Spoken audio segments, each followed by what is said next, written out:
First time covering alcohol. So this is mead. It's probably the oldest known alcoholic beverage made by man, even older than wine or beer, with archaeological evidence dating back to 7000 BC. It looks like from way back in the day, humans like to get a little buzzed. This is the first alcoholic beverage I'm covering on the channel, so if there are any kids out there, sorry, this is not for you yet. The basic ingredients of mead are honey, water, yeast, and thyme. Seems simple enough, but why mead isn't as prevalent today as it was back in the day? I think it's an issue of production. You can plant an entire field of grapes, hops, potatoes to make wine, beer, and spirits, but honeybees make anywhere between 60 to 100 pounds of honey per hive. No match for big agra. For every bottle of mead, you can make kegs and kegs of all other plant-based alcohols. So there you go, I guess. While I'm sure there are many smart folks even back in the day, something tells me this was an accidental find, not a chemical reaction. People sought out, at least at first anyway. So mead is over 7,000 years old. Actually 8,000 years old, I guess. Beekeeping goes even further back in human history, almost 10,000 years, with evidence of honey being kept in pots for over 5,000 years ago.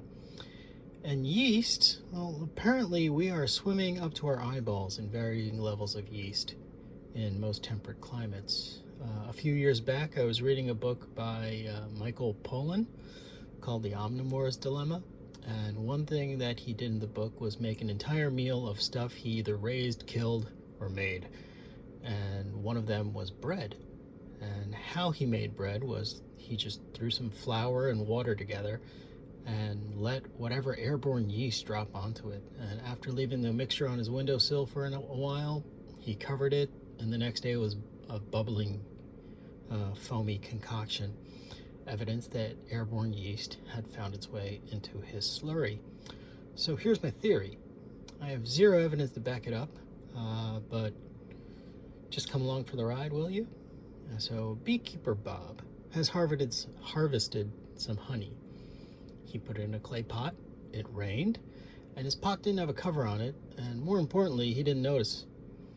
And then airborne yeast made its way into the sugary rich substance and had a party, and still Bob didn't notice. Then winter came, Bob opened up his supplies, that'll get him through to spring, only to notice one of his batches of honey looked off. Smelled weird, tasted weird, two major signs that it had been contaminated with something. But, food is hard to come by, and it's either eat this or die, or starve and die. So he put it on some toast, not totally enamored with how it tasted, but he feels off. Not, I poisoned myself and I'm gonna die, but enough to make him feel funny in a good way. And scene. I usually follow up with the caloric information and the ingredients, but doesn't say anything. It just says mead, bee alcohol. And this is somewhat of a new, you might notice is really sweating, but apparently mead is supposed to be drank at a cool temperature, so this has been iced. And I'm not a Shirley Temple drinking Toucan Sam, but it does have an ABV of 13%, so I'm gonna go a little easy on this. Actually, I have two other bottles, but looking at the alcohol content on them, I think I'll just taste them off camera. So let's try to get this sucker opened.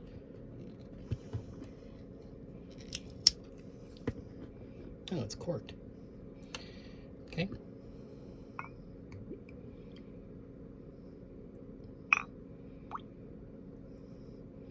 It's clear. Looks kind of like wine. Hold on, let me give a sniff. What the heck is that? It smells like white wine, actually, but a lot sweeter. Anyway, I'm not gonna go bottoms up. I'm just gonna take a sip of it.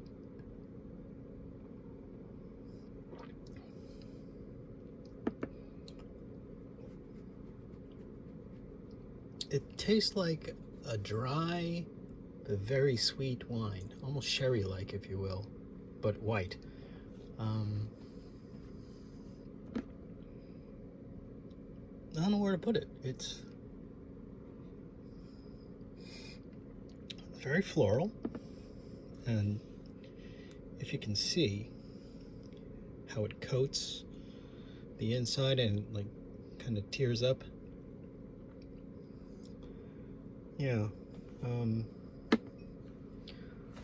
I don't know how much I really want to get, gronked out on this stuff, but it's interesting. I'll give you that. Yeah, so if you're, whatever your drinking age is in your country, if you're over that and you can find it and you feel like, man, I've been LARPing all day today, so give it a try, I guess. Anyway, till next time, the drink's on me.